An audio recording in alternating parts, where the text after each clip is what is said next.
Баршаңызға сәлем, менің каналыма қош келдіңіздер. Менің есімім Гүлназ. Бүгінгі сабағымызда сіздермен осындай погремушка мишканы тоқитын боламыз. Погремушканы тоқу үшін біздерге погремушканың основасы қажет болады. Основасын тоқылуы менің каналымда бар. Сілтемесін описание қалдыратын боламын. Және жіп, крючок қайшы және ине қажет болады. Менде жіп ярнард джинс 50 граммда 160 метр, 55% хлопок, 45% полиакрил және екінші миллиметрлік крючокпен тоқитын боламын. Видеоны қарамас бұрын достар, каналға тіркеліп, видеоға лайк басып, қоңыраушаны басып қойыңыздар. Дайын болсақ, сабағымызды бастайық. Ең алдымен біздер осындай погремушканың основасын тоқып алуымыз қажет. Основасын тоқылуы менің каналымда бар, сілтемесін описание қалдыратын боламын. Енді біздер осы основаны мишка тедеге айналдыратын боламыз. Бірінші галстугын тоқитын боламыз.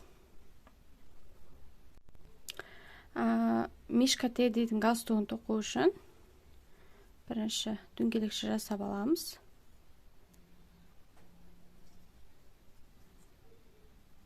Енді 4 воздушный петля тоқимыз. 3, 4. Енді жіпті крючокқа ілеміз да столбик с накидом тоқимыз. 1, 2 және 3 столбик с накидом. Онан кейін 4 воздушный петля,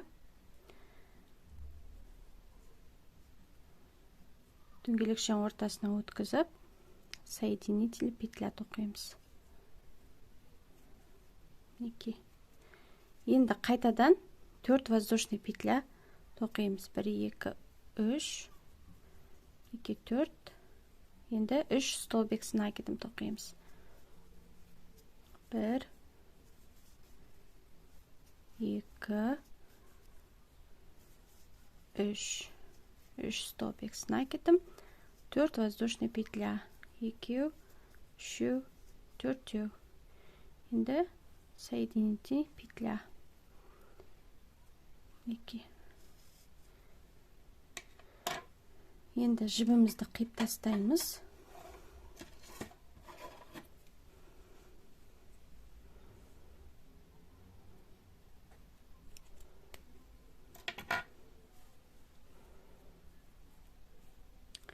Мына жіптен тартамыз мінеки.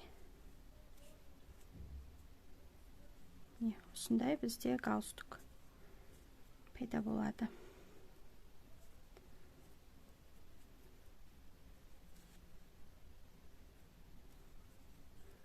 Жақсылап тартамыз да.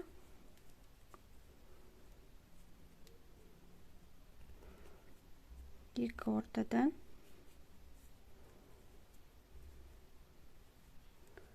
осылай өткізіп аламыз.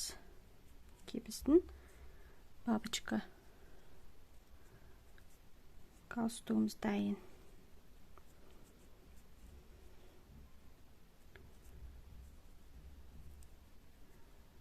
Тағы бір орап, мына жіпті артқы бетіне жасырып қоямыз. Мінеки.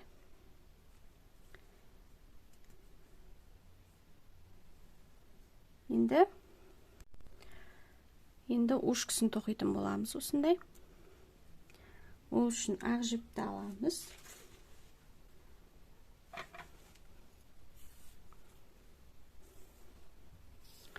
Ақ жіпті аламыз да бірінші түйін түйіп аламыз. Дөңгелекше жасап аламыз осылай.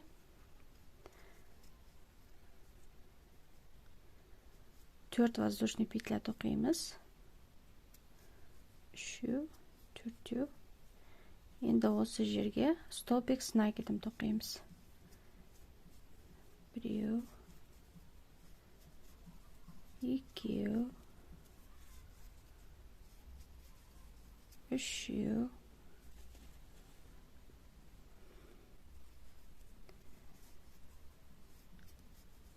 4, 5, 6, 7, 8,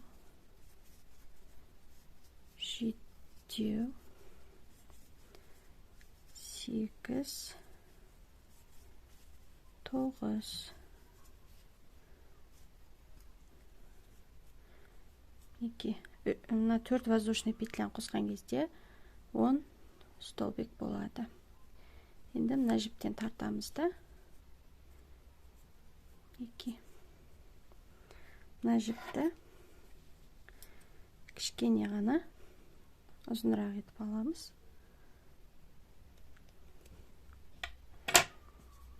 Және мына жерден өткізіп аламыз. Мінекей осылай.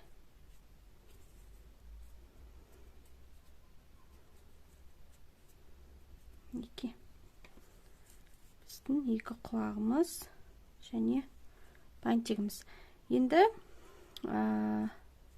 біздер мордысын, яғни мұрнын тоқитын боламыз.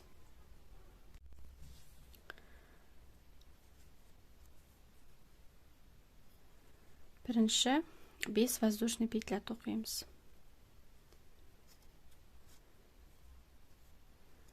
1, 2, 3, 4, 5. Осы 5-ші воздушный петляны тастаймыз да, 4-ші воздушный петлядан бастап тоқимыз. Столбик без накида. Осы жерге тағы да столбик без накида. Онан кейін столбик без накида. Столбик без накида. Соңғы петляға 2 столбик без накида. 1, 2. Осы жерге тағы да 2 столбик без накида тоқимыз. 1, 2. Енді келесі петляға столбик без накида.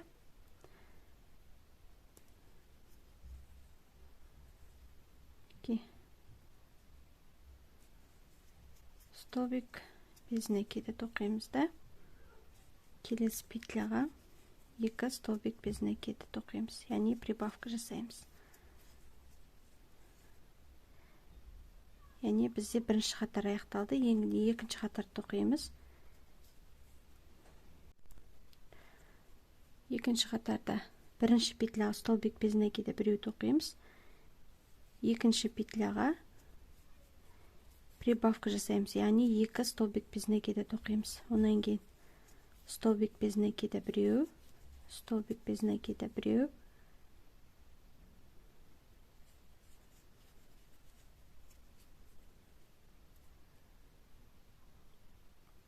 Келесі петляға 2 столбик без накида тоқимыз.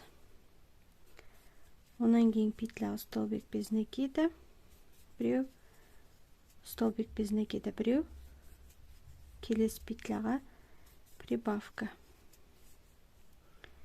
Келесі петляға столбик без накида біреу, келесі петляға столбик без накида біреу. Келесі петляға столбик без накида 2, яғни прибавка. Келесі петляға столбик без накида. Енді үшінші қатарды бастаймыз. Үшінші қатарда столбик без накида, столбик без накида.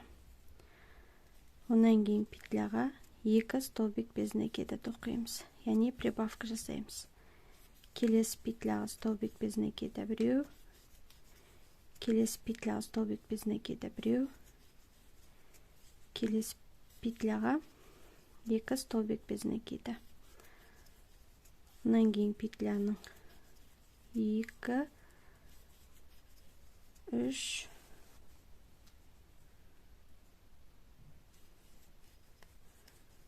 4 столбик без накида. Онан кейін петляға 2 столбик без накида. Онан кейін столбик без накида біреу, столбик без накида біреу, столбик без накида 2.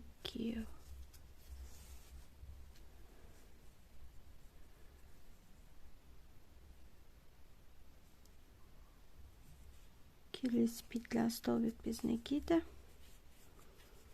столбик без накида. Ары қарай әрбір петляға бір столбик без накидан тоқып шығамыз.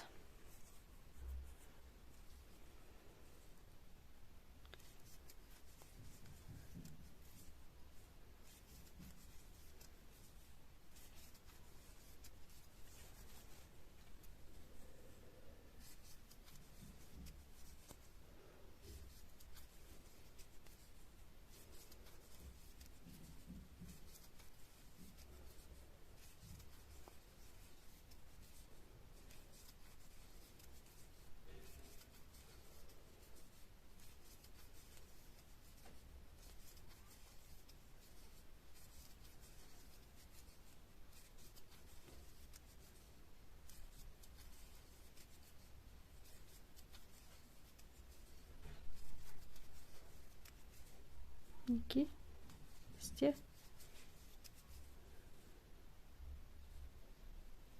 қатар аяқталды.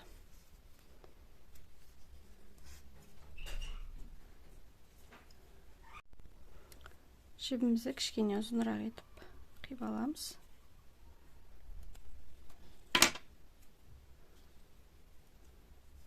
Өйткені біздер осы жіппен тігетін боламыз.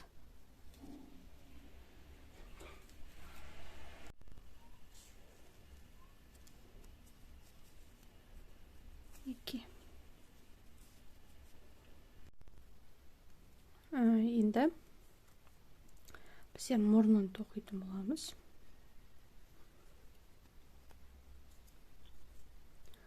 Ол үшін дөңгелекшенің ортасына 4 воздушный петля тоқып аламын. 3 воздушный петля тоқимыз. Және столбик с накидом тоқимыз. 3, 4, 5, 5 столбик. 5 столбик с накидом. Және аны тартамыз.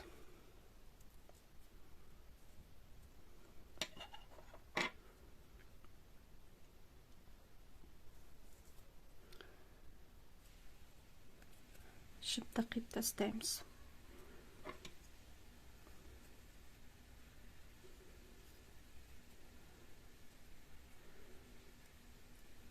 Мына жіптерді жасырамыз.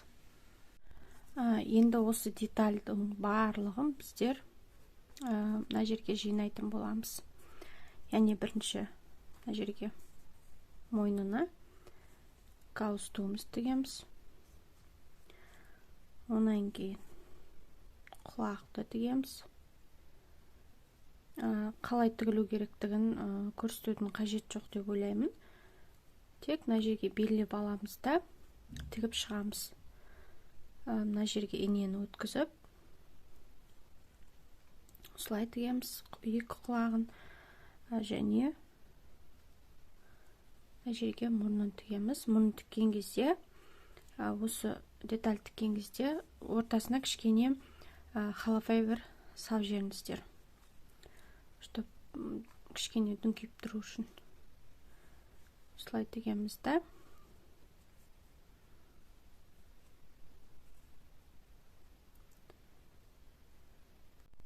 Мынау бізде былай тұрады екен. Қазір мен барлығын тігіп алайын, содан кейін сіздерге қалай тіккенімді көрсететін боламын. Мінекей, мен барлығын тігіп алдым. Мінекей, екі құлағы, көзі, мұрны және галстугі. Сонымен біздің погремушкамыз дайын. Погремушкаға комплектор ретінде біздер келесі сабағымызда осындай кеді пинетке тоқитын боламыз. Осы сабақты жіберіп алмас үшін каналға тіркеліп, қоңыраушаны басып қойыңыздар. Ал осы видео сабақ бойынша қандай да бір сұрақтарыңыз, пікірлеріңіз болса, комментария қалдырыңыздар, видеоға лайк басыңыздар. достарыңызбен бөлісіңіздер. Келесі пинетке кеди сабағында кездескенше сау болыңыздар.